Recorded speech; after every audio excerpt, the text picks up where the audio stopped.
फक्त 100 रुपयांमध्ये मी 1 litre ice cream बनवला आणि तोही अगदी मार्केट सारखा किंवा ब्रँडेड आईस्क्रीम सारखा. सुपर क्रीमी आणि सुपर टेस्टी. आईस्क्रीमचं टेक्स्चर बघूनच तुम्हाला समजत असेल. असं मार्केट सारखं आईस्क्रीम घरीच बनवण्यासाठी सगळ्या टिप्स आपण या व्हिडिओमध्ये बघणार आहोत, तर व्हिडिओला शेवटपर्यंत बघत राहा. नमस्कार, स्वागत आहे तुम्हा सर्वांचं संगीताच्या मुतबाखखान्यामध्ये. आईस्क्रीम बनवण्यासाठी एका थंड पॅन मध्ये मी 2 टीस्पून कॉर्नफ्लॉवर घेतलाय. शक्य झालं तर नॉनस्टिकचा पॅन घ्या. यामध्ये पाव कप मिल्क पावडर घालायची आहे. तुम्ही नेसलेची 2-3 छोटी पाकिटं जी मिळतात 10 रुपयांवाले ते घेतली तरी चालेल. 1 कप नॉर्मल दूध घालायचंय. पाव कप पिठी साखर घालायची. सगळं गार असतानाच आपल्याला चांगलं मिक्स करून घ्यायचंय. दुधामध्ये अजिबात गाठी राहता कामा नये. दूध चांगलं मिक्स करून झालं की त्याखाली आता गॅसची फ्लेम सुरू करायची आहे आणि मंद ते मध्यम गॅसवरती सतत हलवत राहून या दुधाला आपल्याला एकच उकळी काढून घ्यायची आहे. दूध सतत हलवत राहायचं, म्हणजे मग ते भांड्याला लागणार नाही. दुधाला उकळी आली आहे. कॉर्नफ्लॉवरमुळे हे दूध असं घट्ट झालंय. आता गॅसची फ्लेम बंद करून टाकूया आणि दूध गार होऊ द्यायचंय. आईस्क्रीम मध्ये घालण्यासाठी माझ्याकडे घरामध्ये ब्लूबेरीज होत्या, त्या मी घालणार आहे. तुम्ही याऐवजी 2 चमचे ब्लूबेरी किंवा तुमच्या आवडीचा कुठलाही सिरप घालू शकता. या ब्लूबेरीज मी एका पॅन मध्ये घातल्या आणि त्यामध्ये 2 चमचे साखर घालून या गरम करून घेणार आहे.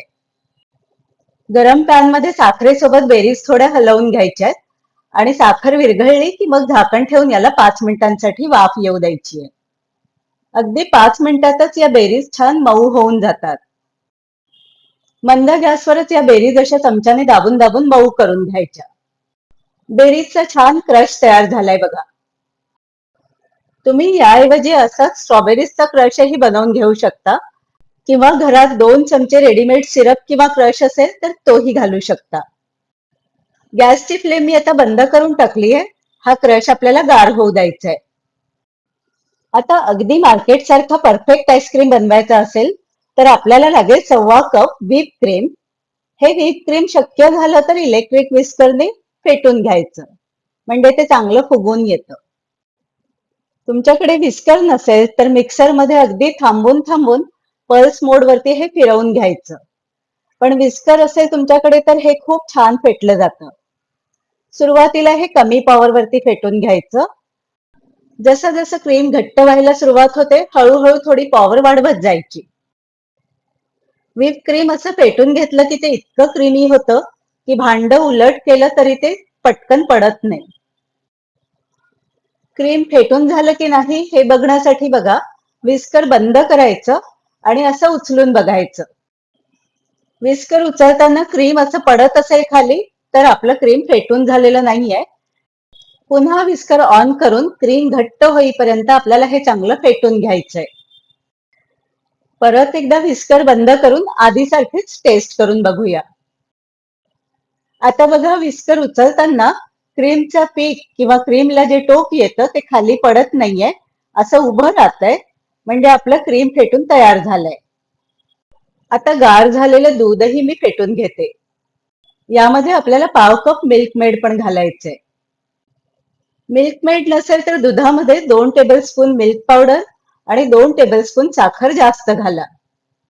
ज्या बेरीज आपण मऊ करून घेतल्या होत्या त्या घालायच्या किंवा तुम्हाला जो सिरप किंवा क्रश घालायचा असेल तो घालून विस्करने चांगलं मिक्स करून घ्यायचं.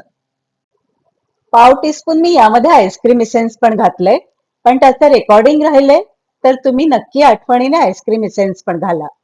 हे छान मिक्स करून झालंय आणि दुधाला रंगही बघा काय सुरेख आलाय. मिक्स केलेलं हे दूध आपल्याला व्हिप क्रीम मध्ये घालून घ्यायचंय आणि चमच्याने किंवा स्पॅच्युलाच्या मदतीने त्याला चांगलं मिक्स करून घ्यायचंय. या आईस्क्रीमची चव, रंग आणि टेक्स्चर सगळंच अगदी रेडीमेड आईस्क्रीम सारखं बनून तयार होतं. आता एका 1 लिटरच्या आईस्क्रीमच्या डब्यामध्येच मी हा आईस्क्रीम सेट करून घेते. तुम्ही कुठल्याही एअरटाईट डब्यामध्ये घालून आईस्क्रीम सेट करू शकता. आईस्क्रीमचे हे क्रीमी टेक्स्चर आहे हे व्हिप क्रीम मुळे येतं. व्हिप क्रीम तसं रोज खाणं चांगलं नाही. कधीतरी तुम्ही आईस्क्रीम मध्ये खाऊ शकता, पण रोज खाण्यासाठी ते योग्य नाही. आता स्पॅच्युलाच्या मदतीने आईस्क्रीम सेट करून घ्यायचा. आता या डब्याला क्लिंग फिल्मने कव्हर करून बंद करून घ्यायचं. म्हणजे डबा फ्रीज मध्ये ठेवल्यानंतर आईस्क्रीम मध्ये बर्फाचे क्रिस्टल्स तयार होणार नाहीत. कमीत कमी 8 तासासाठी हा डबा आपल्याला फ्रीजर मध्ये ठेवून द्यायचा आहे. 8 तासाच्या नंतर बघा, छान क्रीमी आईस्क्रीम बनून तयार झालंय. एका मग मध्ये मी पाणी गरम करून घेतलंय आणि साधा आमटीचा चमचा पाण्यामध्ये मी 5 ते 7 सेकंदांसाठी बुडवून घेते. चमचा चांगला झटकून घ्यायचा आणि बघा, काय सुरेख अगदी रेडीमेड आईस्क्रीम सारखं क्रीमी आईस्क्रीम तयार झालाय. अगदी चमच्याला छान शेप पकडलाय. आईस्क्रीमचं स्कूप नाहीये, तरी सुद्धा हे आईस्क्रीम किती इझिली निघतंय. खूप छान आईस्क्रीम तयार झालंय. अगदी ब्रँडेड आईस्क्रीम सारखं क्रीमी आणि टेस्टी आईस्क्रीम तयार झालंय. आणि विशेष म्हणजे मार्केटच्या 1/3 किमतीमध्ये हे आईस्क्रीम बनून तयार होतं. एकदा तुम्ही हे आईस्क्रीम बनवलं तर मार्केटचं आईस्क्रीम विसरून जाल. तुम्हाला जर माझी रेसिपी आवडली असेल तर व्हिडिओला लाईक करा, शेअर करा आणि अशाच छान छान रेसिपीजसाठी आपला मुत्पाक खाना बाय संगीता या चॅनलला सबस्क्राईब करा. बेल आयकॉन दाबून ऑल बटन सिलेक्ट करा, म्हणजे सगळ्या नवीन रेसिपीजचे नोटिफिकेशन्स तुम्हाला त्वरित येत जातील. धन्यवाद.